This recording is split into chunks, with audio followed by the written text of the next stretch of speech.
प्रेम से परम पिता परमेश्वर कुल मालिक महाप्रभु के पावन नाम को याद करें। जय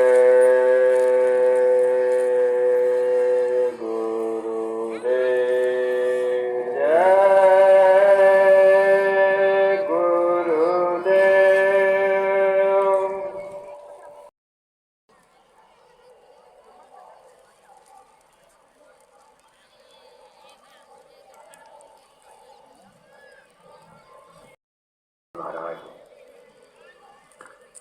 हमारी संस्था के प्रमुख संस्था अध्यक्ष पूज्य हजूर महाराज जी आज के सत्संग समारोह में भाग ले रहे सभी सम्मानित सत्संग धर्म प्रेमी भाई बहनों, प्यारे बच्चों, आज हम सभी लोग अपने प्यारे सदगुरु की दरगाह में अपने पूज्य दादा गुरु जी महाराज की यादगार में उनके मान सम्मान में संपन्न हो रहे वार्षिक भंडारे के अवसर पर उपस्थित हैं। ऐसा अवसर जीवन में कभी कभी भाग्य से नसीब होता। कोई भी स्पिरिचुअल पावर, आध्यात्मिक महामानव महापुरुष जब धरती पर जन्म लेते हैं, वो किस देश में पैदा हुए, किस जाति में पैदा हुए, उनका धर्म क्या है, मजहब क्या है, संप्रदाय क्या है, उनका कुल और वंश क्या है, माता पिता गांव गिराम, उनका जिला, उनकी भाषा क्या है, इसका विशेष महत्व नहीं होता। सबसे बड़ा महत्व उनकी शिक्षाओं का, उनके ज्ञान का होता।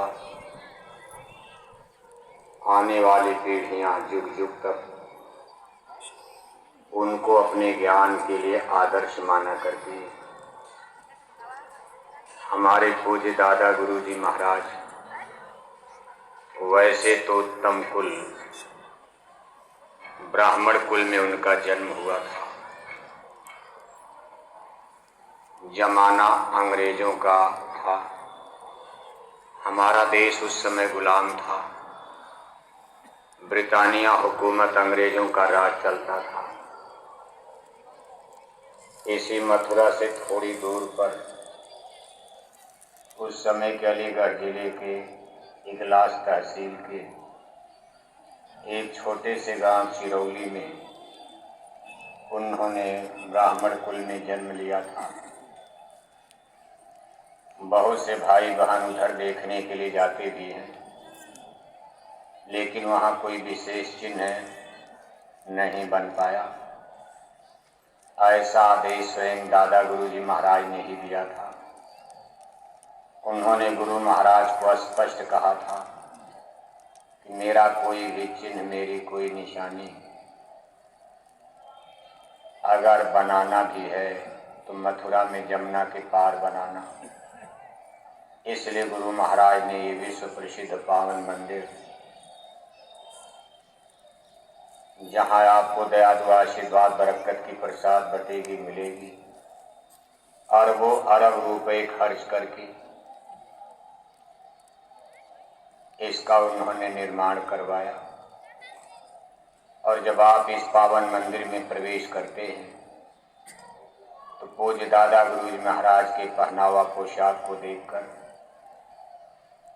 उनकी दुबली पतली शरीर को देखकर कभी कभी लोगों को आश्चर्य लगता। इतनी सादगी में इतनी बड़ी आध्यात्मिक शक्तियों के पुंज स्वामी छिपे हुए थे। उनको उनके गांव वाले ही नहीं समझ पाए।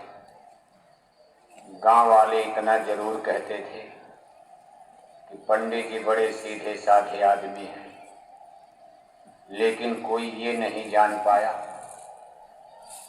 इस दुबली पतली शरीर में कितनी बड़ी शक्ति छिपी है।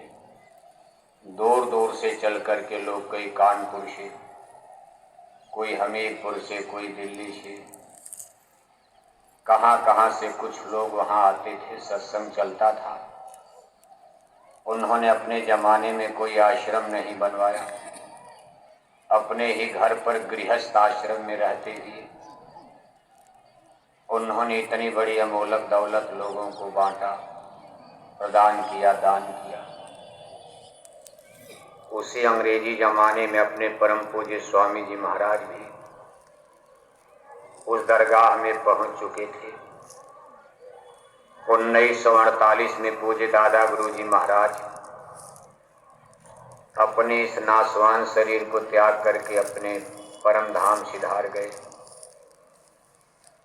और लोगों के सामने, जबकि गुरु महाराज वहां मौजूद नहीं थे, जब दादा गुरु जी महाराज की तबीयत खराब हुई तो दादा गुरु महाराज का कानपुर में कोई काम, उन्होंने लोगों से कहा कि आप कानपुर चले जाओ। लेकिन लोग सोचते थे कि गुरु महाराज बीमार हैं, ऐसे हालत में इनको हम छोड़कर दूर नहीं